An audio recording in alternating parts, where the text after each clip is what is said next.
आज तक किसी अंबेडकरवादी ने बोला कि बाबा साहब चाहते क्या थे? बाबा साहब की बड़ी बड़ी मूर्ति लगा दी, 14 अप्रैल को माला भी पहना देते हैं। बाबा साहब चाहते क्या थे? बाबा साहब चाहते थे भारत में यूनिफॉर्म एजुकेशन हो, बाबा साहब चाहते थे भारत में यूनिफॉर्म सिविल कोड हो, और बाबा साहब चाहते थे भारत में ड्रग के खिलाफ कठोर कानून बने। उनका यह कहना था कि दलितों का जो पिछड़ापन है तभी दूर होगा जब भारत में नशाबंदी शराबबंदी होगी। और आर्टिकल 47 बाबा साहब स्पेशली इसलिए लेके आए, हालांकि गांधी जी भी यही चाहते थे और लोग भी यही चाहते थे, लेकिन आर्टिकल 47 कहता नशाबंदी होनी चाहिए, शराबबंदी होनी चाहिए।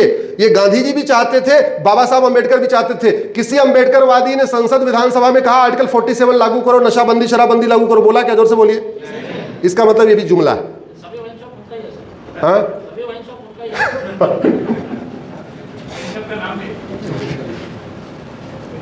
अच्छा, साम्यवाद का मतलब क्या? ये जो वामपंथी है, वामपंथ का मतलब क्या है? साम्यवाद का मतलब क्या है? साम्यवाद का मतलब है शोषण रहित समाज, समतामूलक समाज। इसी कॉन्सेप्ट वहीं से आया, इक्वलिटी के बेस पे समाज। समता, समानता, समरसता में जो सबसे बड़ी बाधा क्या है? वो है करप्शन। किसी वामपंथी सांसद ने संसद में या वामपंथी विधायक ने कभी विधानसभा में उठ के कहा कि भ्रष्टाचार गंभीर अपराध है, इनको फांसी देने के लिए कानून बनना चाहिए? जोर से बोलिए जरा। इसका मतलब ये सब वामपंथ भी एक जुमला है। ये जुमले चल रहे हैं, और चूंकि हमको जुमले अच्छे लगते हैं, हम भी जुमले में ताली बजा रहे। बोल दिया मजहब नहीं सिखाता आपस में बैर रखना। वाह वाह वाह वाह, क्या बात है। अरे पूरी दुनिया में झगड़ा किसका चल रहा है? जोर से बोलो जरा। पूरी दुनिया में धर्म का झगड़ा है या रिलीजन का? क्या धर्म? मेरी PIL चल रही है, आप लोग गूगल करना, धर्म रिलीजन अश्विनी उपाध्याय। मैंने कहा है कि हमारे 99% लोगों को धर्म और रिलीजन का अंतर नहीं पता, इसलिए प्राइमरी में एक चैप्टर डालिए, व्हाट इज धर्म, व्हाट इज रिलीजन। उसमें मैंने 20 भेद बताए हैं। धर्म और रिलीजन के बीच में 20 अंतर होता है। मोटा मोटा आपको बता दे रहा हूं। एक जो सबसे मेन कहते हैं समरी, धर्म जोड़ता है, रिलीजन तोड़ता है। धर्म यूनाइट्स, रिलीजन डिवाइड्स। और हम धर्म को रिलीजन मान के बैठे, रिलीजन को धर्म मान के बैठे हुए। सर्वधर्म संभाव, सबसे बड़ा फ्रॉड, फिर भी बोले जा रहे। मजहब नहीं सिखाता आपस में बैर रखना, सबसे बड़ा फ्रॉड, फिर भी बोले जा रहे। सारे जहां से अच्छा हिंदुस्तान हमारा, रोज गाए जा रहे।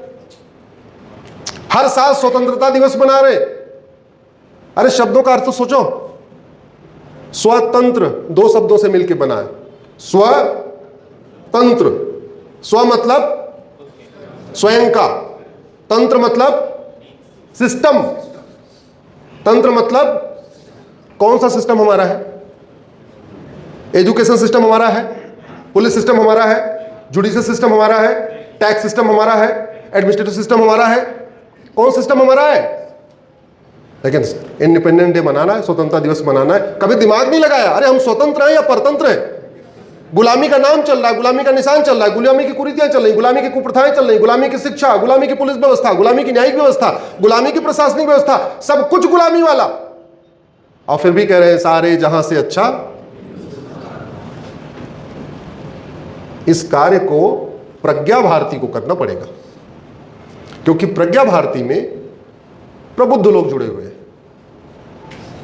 इसलिए मैं प्रज्ञा भारती से रिक्वेस्ट करता हूं, कम से कम 1 साल भारत कहां पे है, कितना स्वतंत्र है, इस पे चर्चा होनी चाहिए। कितने तरीके के जहाज चल रहे हैं, इस पे चर्चा होनी चाहिए। हम कितने स्वतंत्र हैं आपको बताता हूं। कितने लोग फ्लाइट पे गए? सब लोग चढ़े फ्लाइट। फ्लाइट पे क्या लिखा रहता है? जोर से बताइए, क्या लिखा रहता है? किसने बोला? चलिए इनके लिए ताली बजाइए, कम से कम ध्यान से देखा तो। VT का मतलब होता है विक्टोरिया टेरिटरी। मैंने उसको कोर्ट में चैलेंज किया हुआ है, ये VT हटाया जाए। अब हम आज़ाद हो चुके हैं, फिर VT किस बात के? लेकिन समस्या ये आ रही है, वो जो एयर फ्लाइट का कोड 2 ही लेटर का होता है। तो हमारे पास 2 ऑप्शन था, या तो हम भारत हैं तो BH लेते, या हम BT लेते, भारत टेरिटरी। एक को भूटान ले गया, एक को बांग्लादेश ले गया। मतलब अंग्रेजों के जितने गुलाम देश थे सबने VT हटा दिया, पाकिस्तान ने वीटी हटा दिया, बांग्लादेश ने वीटी हटा दिया, मालदीव ने वीटी हटा दिया, मॉरिशस ने वीटी हटा दिया। उस समय जितने भी अंग्रेजों के गुलाम देश थे जिसको कॉलोनी कहते थे, सबके लिए एक ही कोड था। क्या था? वीटी। ये विक्टोरिया टेरिटरी, सबने बदल लिया। लेकिन हमारे प्रथम पूज्य प्रधानमंत्री चाचा जी को विक्टोरिया से कितना लगाव था, इतना लगाव था, बोले सब बदल ले, पाकिस्तान बदल ले, अफगानिस्तान बदल ले, बांग्लादेश बदल ले, मालदीव बदल ले, हम तो वीटी ही रखेंगे।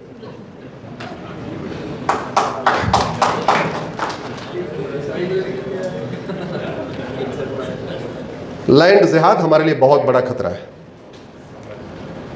क्योंकि उस जमीन का उपयोग धर्मांतरण के लिए किया जा रहा है, उस जमीन का उपयोग अराजकता के लिए किया जा रहा है। उस जमीन पे जो स्कूल खुल रहे हैं वहां हिंदुओं के प्रति नफरत सिखाई जा रही है। उस जमीन पे जो स्कूल, जो उस जमीन का उपयोग किसी भी तरीके से हो रहा है, चाहे वहां पे स्कूल खुल रहा है या कुछ अलग खुल रहा है, लेकिन वो हमारे लिए अच्छा नहीं है। और एक बात मैं कहता हूं, भारत में ये तब तक संविधान चलेगा जब तक हिंदू बहुसंख्यक है। हिंदू जहां खत्म हो गए हैं वहां ये संविधान काम नहीं करता। भारत के 9 राज्यों में हिंदू खत्म हो चुके हैं। 800 जिलों में से 200 जिलों में खत्म हो गए, 6000 तहसीलों में से 1500 तहसीलों में खत्म हो गए। उन 9 राज्यों में 200 जिलों में 1500 तहसीलों में संविधान काम नहीं करता। वहां क्या स्थिति है हिंदुओं की मुझे पता है। उन 9 राज्यों में 200 जिलों में 1500 तहसीलों में सेकुलरिज्म काम नहीं करता, वहां लोकतंत्र काम नहीं करता, वहां सारे बूथ सेंसिटिव और हाई सेंसिटिव कहलाते हैं। इलेक्शन कमीशन का आंकड़ा है। एक बार मैं इलेक्शन कमीशन के किसी रिटायर्ड इलेक्शन कमिश्नर से बात कर रहा था। हमने कहा सर ये जो सेंसिटिव बूथ और हाई सेंसिटिव बूथ आप बनाते हो, इसका पैरामीटर क्या है? कैसे कहते हो कि ये वाला सेंसिटिव बूथ है, ये वाला नॉर्मल बूथ? नाम नहीं बताऊंगा, लेकिन उन्होंने जो बात बताई बड़ी चौंकाने वाली है। बोले जहां हिंदू 70% हो जाते हैं वो बूथ सेंसिटिव बूथ हो जाता है, और जहां हिंदू 50% हो जाते हैं वो बूथ हाई सेंसिटिव बूथ हो जाता है। तो वहां अलग से पुलिस लगानी पड़ती है, अलग से वहां पे सीआरपीएफ टुकड़ी लगानी पड़ती है। क्यों? क्योंकि वो सेंसिटिव और हाई सेंसिटिव हो गया। तो भारत में अशांति, जहां हिंदू खत्म हो जाता है वहां शांति नहीं रहती है, वहां क्या हो जाती है? अशांति बढ़ती है। भारत में equality before law, equal protection law तब तक है जब तक हिंदू बहुसंख्यक है। भारत में समता समानता तब तक है जब तक हिंदू बहुसंख्यक है। भारत में liberty of thought, liberty of belief, liberty of faith, liberty of worship तब तक है जब तक, जोर से बोलिए, जब तक हिंदू बहुसंख्यक। नहीं तो गांधार जो आज की डेट में अफगानिस्तान कहलाता है वो भारत का हिस्सा था। 100% वहाँ हिंदू थे। 1805 में पंडित नंदराम टिक्कू प्रधानमंत्री थे। आज वहाँ liberty of thought, liberty of belief, liberty of faith, liberty of worship है क्या? जोर से बोलिए जरा। इक्वलिटी जस्टिस है क्या वहाँ पे? डेमोक्रेसी है क्या? नहीं। आतंकवादी संगठन वहाँ सरकार चला रहे, नहीं चला रहे?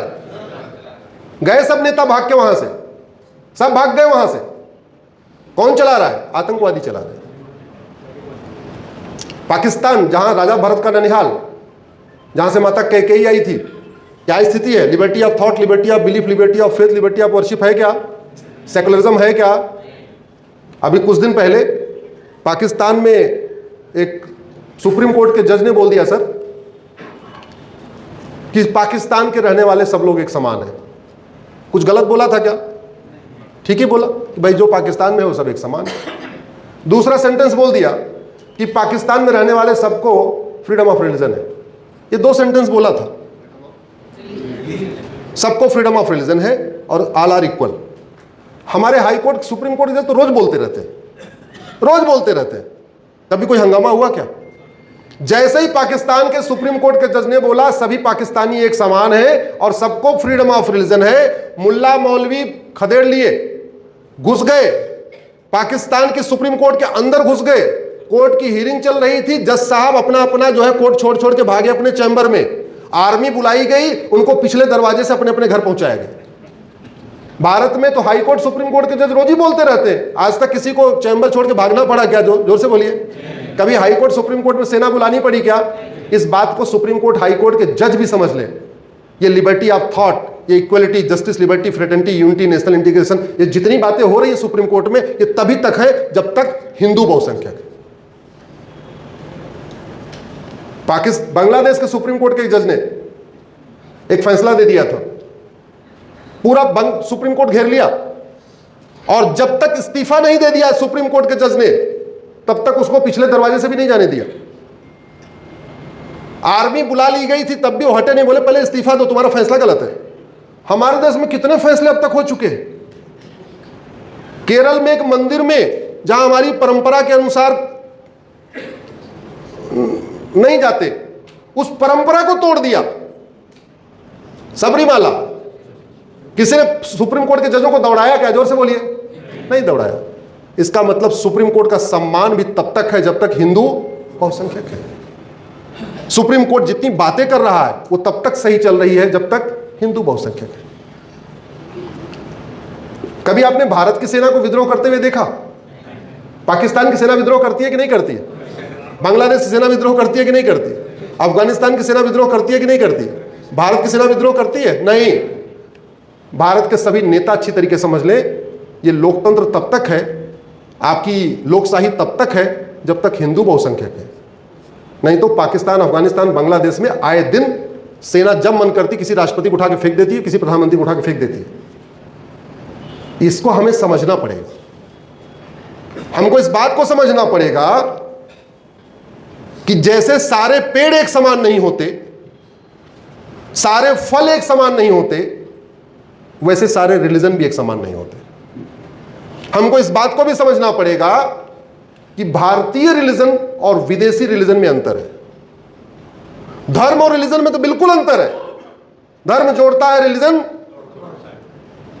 और रिलीजन में भी अगर चले तो भारतीय रिलीजन और विदेशी रिलीजन बहुत अंतर है। भारत के रिलीजन में कोई पाक नापाक नहीं सिखाया जाता, हराम हलाल नहीं सिखाया जाता। धर्मांतरण कराना है, उसको वापस कराना, ऐसा कोई मोटिवेशन नहीं है। और दूसरी तरफ तो यह है कि भाई अगर 5 लोगों को धर्मांतरण कन्वर्ट कर लिया तो सीधे सीधे क्या मिलेगा? 5 को कन्वर्ट कराने पे क्या मिलेगा? और वहां पूरा पैकेज है, दूध की नदी, फूलों का गद्दा, 72। समझ नहीं आ रहा 72 क्यों हुआ, 100 क्यों नहीं हुई, 70 क्यों नहीं हुआ, 72 क्यों है, जो भी है चलिए।